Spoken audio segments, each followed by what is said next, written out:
Hi, everyone. Today, as part of our broader benefits funding series, we are covering level funded plans. I'm Bryan Davis, a national practice leader here at Nava Benefits, and I've been in the broker consultant business for a couple decades now, and I've certainly run into a few level funded contracts along the way, which is a really interesting concept that we're delighted to dig into a bit more today. I'm excited that we have with us today our resident expert, Colleen Locke, Nava's Director of Client Success. Colleen, could you tell us a little bit about yourself and what led you to Nava? Absolutely. I'm Colleen Locke. I'm the Director of Client Success here at Nava, and I'm responsible for our account management team here on the East Coast. I've spent the past about 11 years in the brokerage space, and I started out at a large traditional brokerage and then have been slowly moving towards more innovative brokerages across the course of my career. And I joined Nava because I'm really excited about Nava's mission and passionate about the opportunity to make healthcare more affordable. And a part of that is really exploring and leveraging creative solutions for our clients. And one of those is going to be the strategy that we're going to talk about today, being level funded. So excited to dive in a little bit deeper. Well, great. Thanks, Colleen. Let's dig in then. I guess I'll start with just it was kind of a pretty simple question, but also a bit complicated. What is level funding and how does it work? Yeah. So level funding is a type of self-funded medical plan that it's really designed to minimize risk and provide some more predictability to employers as opposed to a straight, true self-insured contract. So when you are in a level funded plan, you pay preset level payments. So sort of like monthly premiums by in tier, just like if you were in a fully insured medical plan.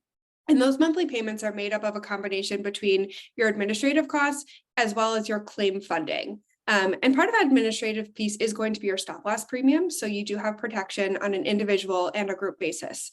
So since a part of those premiums is your claim funding, or what the carrier thinks you're going to pay in claims throughout the course of the year, at the end of the year, you review that funding amount. And if you've run better than expected, and that claim funding is in a surplus, you can actually receive all or part of that surplus back to you as the employer. So a big advantage is that if you run well, you're liable to get some money back at the end of the year.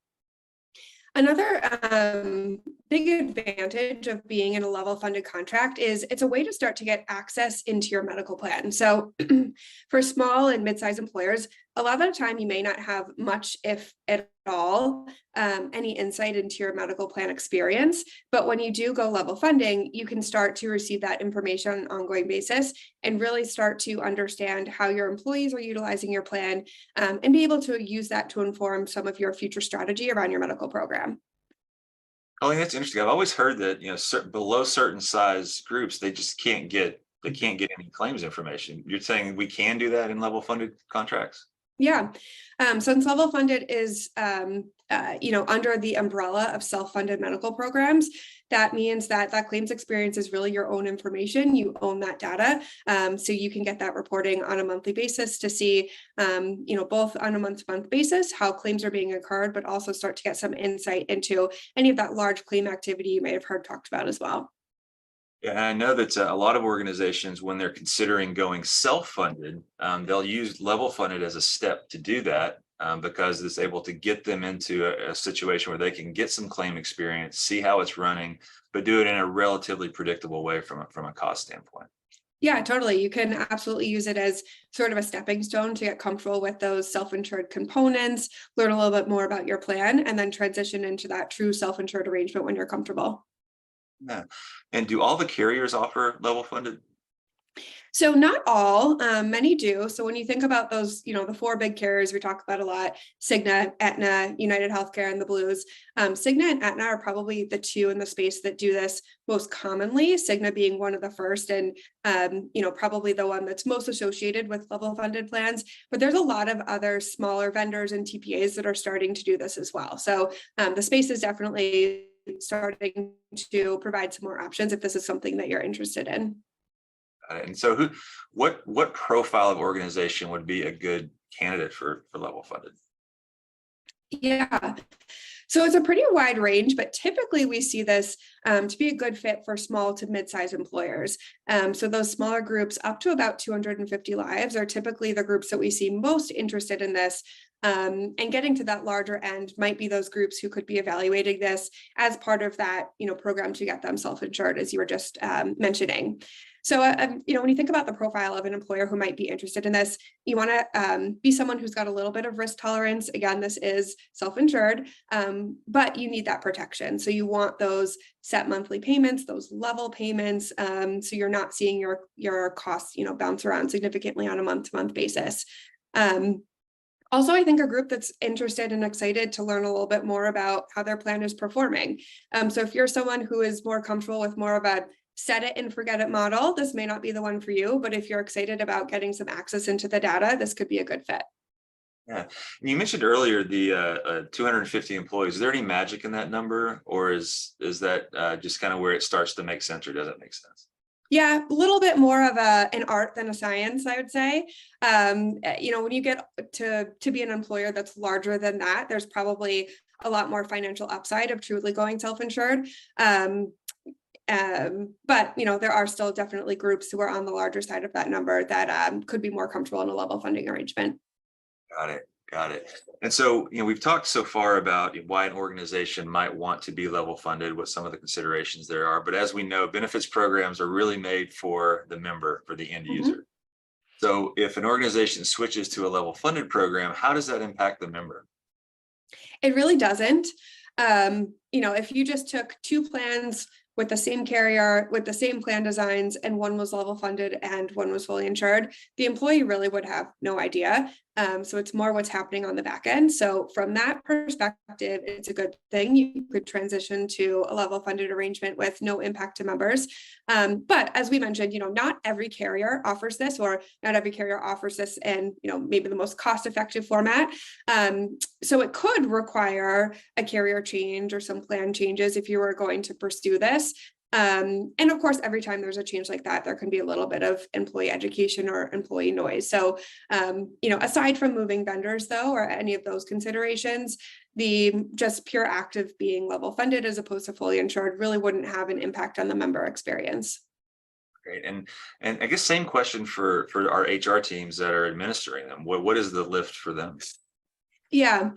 So this one's probably a little bit more nuanced, and I think a big thing that's important for an HR team or for internal stakeholders to know is that you definitely want to be educated on what you're purchasing. So there are some additional components when you're moving to a level funded platform. So for example, you want to understand how much of a surplus you would receive if you go level funded and how that surplus is going to be provided to you. Oftentimes you don't, or that money is returned to you in the form of a credit to an invoice on future years. So you just want to understand that you want to make sure that you understand those little nuances and are happy with the contract that you're purchasing for the year. Receiving that claims experience and that monthly reporting could be a difference between what you are receiving today. So that's an additional step. If you are receiving that information, it's a good idea to, make sure that you're meeting with your broker, you're talking about that, you understand how your plan is performing and using that information, to inform decision-making or strategy and things of that nature. And there's also some additional compliance components. So any plan that's self-funded is going to have some compliance considerations that apply. So just for one example would be the PCORI fee that's due at the end of this month. When you're self-funded, that's something that you as the employer have to pay once a year. And when you're fully insured, that's something the insurance carrier does on your behalf. So there could be small administrative changes or new responsibilities that you want to make sure that you're aware of. Yeah, I know in my experience, it's for the right profile of organizations, level funded can be a very, very positive solution, kind of to meet their goals, whatever those might be. And it sounds like you're kind of describing the same thing. And I guess on the flip side of that, what are some potential drawbacks that organizations should consider? Yeah, so there's really not a ton of drawbacks here, but we talk a lot about the financial upside of going self-insured, and while that absolutely could be the case, excuse me. Level funding is not guaranteed to be the lowest cost solution. So sometimes those fixed costs can be a little bit more expensive. And of course, that's something that you can negotiate. So you want to make sure that you're, asking your broker that question and making sure that you can get the best contract terms possible. But there could be some costs, that are embedded in those administrative costs that are part of those monthly premiums. And also when you think about level funding, we have that claims component. Typically those claims are priced a little bit higher than what the insurance carrier actually expects you to incur throughout the course of the year. So that can be a little bit higher than a fully insured equivalent as well. So, again, if you're purely financially motivated, it's not guaranteed to be the lowest cost solution, but it definitely can be sometimes. So it really depends on the nuances of, your population, who's quoting it, all those little things. So when you want to, when you're evaluating your different options there, you want to think about kind of that holistic solution of getting that claims experience, that insight into your plan, getting more control of your benefits with a self-insured contract, but knowing that it's not necessarily going to be the biggest cost saver, especially in that first year. Yeah, and I guess so if I'm an organization and I want to explore or implement a level funded plan, what should be my next step? What should I do? Sure. So a good first step would be to talk with your broker. It's pretty easy to do an RFP or request for proposal and evaluate some level funded quotes. So the same way that your broker might go out to market in advance of your renewal, you can ask them to request level funded solutions as part of that market evaluation. And you may have to provide them with an updated census, but your broker should be able to do the rest. Well, Colleen, thank you so much. And everyone, that brings us to the end of our session. Thanks everybody for joining us today, and we hope you found this session useful. And if you're interested in learning more about this or other types of funding arrangements, we have a session like this for each option on that funding spectrum we showed earlier. And if you have any specific questions around your organization and maybe some of the things that in your specific situation you would want to consider, feel free to drop an email to myself or Colleen at the address listed here. And again, thank you for joining.